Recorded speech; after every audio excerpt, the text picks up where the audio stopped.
Hello friends, welcome back to my YouTube channel. ඔන්න ඉතින් ඔයාලත් එක්ක අරගෙන අද පොඩි ගමනක් යන්න තමයි මේ ලෑස්ති වෙන්නේ. උදේ 5ට විතර අපි ලෑස්ති වෙලා දැන් මේ එන ගමන් අපේ ගෙවල් පාස් වෙනත් එක්කම තියෙනවා ලස්සන පන්සලක්.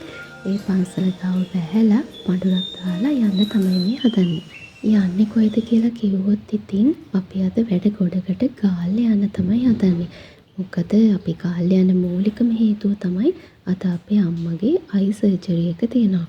ඉතින් අයි සර්ජරි එකට අම්මව හොස්පිටල් එකේ ඇඩ්මිට් කරාට පස්සේ අම්මව බලාගන්න එතන අපේ නැන්ද ඉන්නවා. ඒක නිසා නැන්ද කිව්වා ඉතින් එයා ඉන්න නිසා බය වෙන්න දෙයක් නැහැ. අපේ වැඩක් කරගෙන එන්න කියලා. ඉතින් ඒ නිසා අපි මේ අපේ යාළුවෙක් ඉන්නවා උණවටුනේ. එයාලා ගෙදරටත් පොඩ්ඩක් යන්න තමයි මේ හදන්නේ. මොකද කොට දවසක ඉඳන් එයාලා අහනවා එන්නේ නැද්ද කියලා. අපිටත් ඉතින් යන්න වෙලාවක් උනේ නැහැ. ඒක නිසා මේක මම මේ වැඩෙත් කරන් එන්න තමයි මේ හදන්නේ. ඔන්න දැන් ඉතින් අපි පින්නතුවෙන් එක්සිට් කරලා කරා පිටියට යන ගමන් තමයි ඉන්නේ. මම අයිවෝඩ් එකේ ඉන්න ගමන් පොඩි වීඩියෝ ක්ලිප් එකක් ගත්තා. මේ පේන්නේ නම් අයිවෝඩ් එකේ ඉස්සරහාම තියෙන කැන්සර් වෝඩ් එක. අම්මගේ සර්ජරි එකේ වැඩේ ඉවර කරලා අපි දැන් මේ ගාල්ල කොටුව පැත්තට යන ගමන් තමයි ඉන්නේ. මේ ඉන්නේ කොටුවේ පේනවනේ. මම කොටුවේ යන්න හරිය ආසයි. මොකද මං ඒකේ තියෙන වයිබ් එකට හරිම කැමතියි. අපිට පයින් ඇවිදින්න තරම් නම් වෙලාවක් තිබුණේ නැහැ. ඒක නිසා අපි වාහනයෙන්ම යන ගමන් කොටුවේ ඇතුලේ හිට මෙහෙට ගියා. මොකද අපි දැන් යාළුවෝ බලාගෙන ඉන්නවනේ අපේ යාළුවා ගෙදර එනකන්. ඉතින් රෑ වෙන්න කලින් එහෙටත් යන්න ඕනේ නිසා අපි වාහනින්ම කොටුව ඇතුලේ හෙට මෙහෙට කැරකි හිටියා. පයින් ඇවිදින්න තිබ්බනම් තමයි වැඩිපුරම ලස්සන. අපිට ලස්සන දේවල් මීටත් වැඩිය බලා ගන්න තිබ්බා. පයින් ඇවිදින්න පුළුවන්කමක් තිබ්බනම්. ඒ වුණාට ඉතින් කරන්න දෙයක් නැහැ. වෙලාව මදි නිසා අපි වාහනින්ම තමයි ගියේ. මේ ඉස්සරහා තියෙනවා ලස්සන නුග ගහක් පේනවනේ. ඒකේ මුල් පල්ලෙහාට එලිලා තියෙනවා.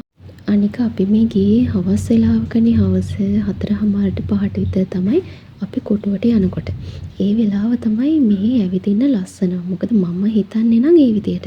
මොකද දන්නවද අර ගොඩාක් කවුව පායලා තියෙන වෙලාවට ඇවිදින හරි අමාරුයි. මෙන්න මේ වගේ මේ වෙලාවේ නම් පොඩ්ඩක් වහින ඔයාලට පේනවනේ. ඒ වුණාට ඒ වෙලාවේ තිබුණු ලොකේෂන් එක මාර ලස්සනයි. අවුවක් තියෙනවා, සැනසෙරේට පොඩි පොදේකුත් යනවා. ඉතින් මේ තිබ්බ වයිබ් එක කාම් ගතිය හරිම ලස්සනයි මේ වෙලාවේ හැටියට. කොටුව ඇතුලේ පොඩි ලේන්නේ තියෙන්නේ. ඉතින් කොටුවේ ඇවිදින්න ලස්සනම රැට. රැට නම් ඉතින් ලස්සන ලයිට් දාලා, බල්බ් දාලා ඒ පාරවල් සරසලා තියෙනකොට අමුතුම හැඟීමක් එනවා නිකන්. අනේ මන්දා හරිම ලස්සනයි. ඔයාලත් වෙලාවක රැට ඇවිදලා බලන්නකො කොටුවේ ආස හිතෙනවා මේ අපිට මේ ඇවිදින්න තව ආස හිතෙනවා. ඔන්න තියෙනවා ලයිට් හවුස් එක. පේනවද එතනින් පොල් ගහත් එක්ක ලස්සන දේ දුන්නක් පායලා තියෙනවා. මම ඒක හරිය හම්බෙන් දැක්කේ. දැකපු ගමන් ඉතින් ඔයාලටත් පෙන්වන්න ඕන නිසා පොඩි වීඩියෝ ක්ලිප් එකක් ගත්තා. තව ඉස්සරහට පැහැදිලිව පේන තැනක් තියෙනවා. බලාගෙන ඉන්නකො එන. කොටුවට ආවම ඉතින් ඇවිදිනවා විතරක් මතිනේ. මන්නම් ඉතින් කොහේ ගියත් පොඩි කෑම ಜಾති රස බලන්න මාරම ආසයි. ඒකත් ඉතින් එක විදිහක කලාවක් තමයි. බලන්නකො මෙන්න මෙතන තියෙනවා පොඩි කෑම තියෙන මොකක්ද මේකට කියන්නේ පොඩි කෑම තියාගෙන ඉන චූටි පෙට්ටි කඩයක් වගේ පොඩි තැනක් තියෙනවා. ඒ අංකල් ගාව රොටි තිබුණා, සමෝසා තිබුණා, තව මට මතක බයිට් තිබුණා. ඔන්න ඔය වගේ පොඩි කෑම ಜಾති තිබුණා. තව ඉඟුරු දාලා හදපු රසම රස තේ තිබුණා. ඔන්න ඉතින් අපි දෙන්න රස බලන්නත් එක්ක සමෝසා දෙකකුයි තේ දෙකකුයි ගත්තා. අරගෙන මේ රස බලන්න තමයි හදන්නේ. එකම රාමුවක කොටු වෙලා ඉන්නවට වඩා අපි අපිටත් පොඩි නිදහසක් දෙන්න ඕනේ. එතකොට අපේ ස්ට්‍රෙස් එක නිකම්ම රිලීස් වෙලා යනවා. ඒක නිසා මම නම් ඔයාලට කියන්නේ පුළුවන් හැම වෙලාවකම ඔයාලත් සතුටින් ඉන්න උත්සාහ කරන්න. මේ කොටුවේ ඇතුලේ යනකොට මට නම් හිතුනේ මේ හැම පාරකම හැම තාප් එකම හැම ගොඩනැගිල්ලකම දකින හැම දෙයකම මොනවා හරි අමුතු කතාවක් ලස්සන කතාවක් හැංගිලා තියෙනවා කියලා වගේ තමයි මට නම් හිතෙන්නේ. මේ පරණ පන්නේ ගොඩනැගිලි ඒ වගේම මේ පාරවල් වල හැදිලා තියෙන මල් ඒව දැක්කම අපිව නිකන් අමුතුම ලෝකයකට අරගෙන යනවා.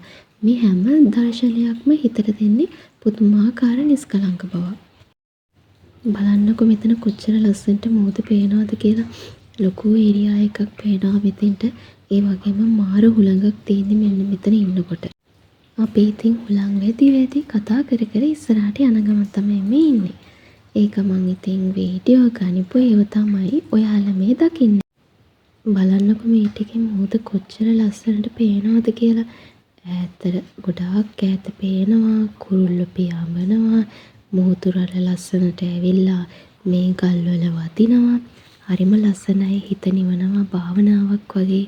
ඒ වගේම මෙතන මේ මුහුදේ වතුර හරිම ලස්සනයි. නිකන් කොළ පාට නිල් පාටක් වගේ තමයි පේන්නේ. ඔන්නෝම තමයි ඉතින් එදා අපේ අවසරුව ගෙවුනේ. මෙතනත් මේ කොටුව ඇතුලේ තියෙන ලස්සන ලොකේෂන් එකක්. මෙන්න මේ පඩිපෙළ නැගලා උඩට ගියාට පස්සේ ගල් බැම්මක් වගේ බැඳපු ඒරියා එකක් තමයි තියෙන්නේ. අර මම ඔයාලට කලින් වීඩියෝ එක වෙන්නත් ඔයාලා දකින්න ඇතිනේ. නිකන් මේ කන්දක් වගේ තැනක් තිබුණා. අන්න එතන තමයි මේ. මෙන්න මෙතනින් තමයි ඔයාලා සමහර විට YouTube videos, TikTok, FB videos දැකලා ඇති. ටුවරිසම් කරන ළමෙක් වෙන්න ඕනේ. එයා උතනින් පල්ලෙහාට පැනලා පෙන්නනවා. පොඩි වැස්සකුත් වහපු ලස්සන වෙලාවක් නිසා අහස හරිම ලස්සනට පේනවා මේ වෙලාවේ. අනිත් එක ඉර බැහැගෙන යන වෙලාවනේ. ඔන්න ඉතින් අපි දැන් අපේ යාළුවලේ ගෙවල් පැත්තට යන ගමන් තමයි ඉන්නේ. මේ තියෙන්නේ යාළුවගේ ගෙවල් වලට යන උණ වටුනේ වැල්ලේ දේවාලේ පාර. බලන්නකො කොහමද ලස්සන. අර මට නම් පේන්නේ මේකත් හරියට මේ කොටුව ඇතුලේ තියෙන වයිබ් එකම තමයි මේ පැත්තේ තියෙන්නේ. පේනවනේ. ටුවරිසම් වලට ගොඩක්ම ප්‍රසිද්ධ පැතිනේ මේ උණ වටුන කියලා කියන්නේ. ඉතින් එයාලට ඒ සංචාරකයන්ට ගැළපෙන විදියට ආවෙනික පරිසරයක් තමයි මෙන්න මේ හරිය තියෙන්නේ. ඔයාලත් මං වගේ ජලජ ජීවියෙක්ද? තේරෙනවනේ ඉතින් මට නම් ඉතින් කොයි වෙලාවෙද නාන්න තියෙන්නේ කියලා මම මේ බල ඉන්නේ. බලන්නකො දැන් මේ වෙලාව කීයද කියලා. මට රෑද දවල්ද උදේද කියලා අදාළම නෑ. කොහේ හරි වතුරකට පනින්න තියෙනම් ඊට වැඩිය දෙයක් නෑ. දැන් ඉතින් ඔය මගේ යාළුවලයි ගෙදර ගිහිල්ලා මුහුදේ නාන ගමන් තමයි ඔය ඉන්නේ. එයාගේ බබත් එක්ක වතුරට පැනලා අපි දෙන්න විතරයි නාන්නේ. මට තියෙන උණ නිසාම තමයි. බලන්නකො ඉතින් වෙලාවක් කලාවක් නෑ, රෑ කියලා අදාළත් නෑ. මං ඉතින් මේ වතුරේ පැන ඉන්න එකනේ කරන්නේ. ඒකත් ඉතින් හොඳම වෙලාව කියන්නේ ඔය මහරෑ නාලා අත වෙනකොට හොඳටම හෙම්බිරිස්සාවත් හැදුනා. ඇතිලා අමාරු වැඩිකමටම බෙහෙතුත් බීලා තමයි දැන් මේ ඔයාලට වොයිස් රෙකෝඩින් එක කරන්නේ. අනේ මන්ද ඉතින් මොනව කරන්නද? ඒ ඉතින් මගේ ආසාවනේ. ඒක ඉතින් මගේ හස්බන්ඩ්ුත් දන්නවා. ඒක නිසා එයාටත් පුළුවන් හැම වෙලාවම අර නිකන් මොකද්ද තියේ දාපු ඉබ්බ වගේ මාවත් කොහේ හරි වතුරකට දාන්න තමයි එයාත් බලන්නේ. මොකද ඒ තරමට මම හරි ආසයි මේ ගඟක මුහුදක දොලක නාන්න. ඒ වගේ තැන් වලින් නාන්න මම හරිම ආසයි. දැන් ඉතින් මේ අපි නාලා ඉවර වෙලා ආයෙමත් යාළුවගේ ගෙදර යන ගමන් තමයි. දැන් මේ පේන්නේ අරලිය හොටෙල් එක. ඔයාලා දන්නවනේ. මේ තියෙන්නේ අන්නේ හොටෙල් එක. ඉතින් ඒක පාස් කරන් තමයි මගේ යාළුවලා ගෙදරට යන්නේ. අපි දෙන්න බයික් එකෙන් තමයි බීච් එකට ගිහිල්ලා නාලා ආයෙමත් මේ එන ගමන් තමයි ඔයාලා දකින්නේ. එතකොට වෙලාව රෑ 8:00 විතර වෙලා. ඉතින් මම ලෙඩ වෙන එක සාධාරණයි නේද? අපි එදා දවසේ රෑ යාළුවලයි ගෙදර ඉඳලා ඊළඟ දවසේ උදේ ඉලපොජොන් කඩේකින් කෑමත් කාලා මේ ආයෙමත් ගෙදර එන්න තමයි හදන්නේ. අම්මවත් එක්ක කරගෙන ගෙදර එන්න තමයි මේ හදන්නේ. ඔන්න ඉතින් දැන් මේ පේන්නේ අපි හයිවේ එකේ ආයෙමත් අපේ ගෙවල් වලට යනවා.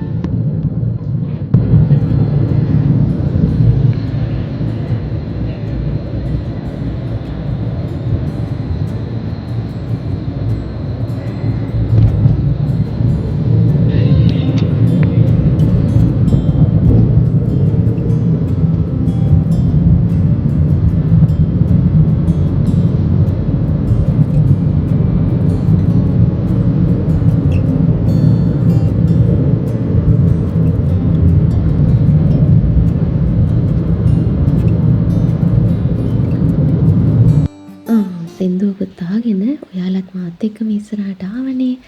ඔන්නෝම තමයි ඉතින් එදා අපේ දවස් දෙක ගත වුණේ. එහෙනම් අදට මම නවතින්නම්. මේ වගේ ලස්සන වීඩියෝ එකකින් ආයෙමත් ඉක්මනටම හමු වෙමු. සිහිනයක් වගේ ජීවිතේ මාගේ වේදනා පාවෙලා මගෙන් මිදුනේ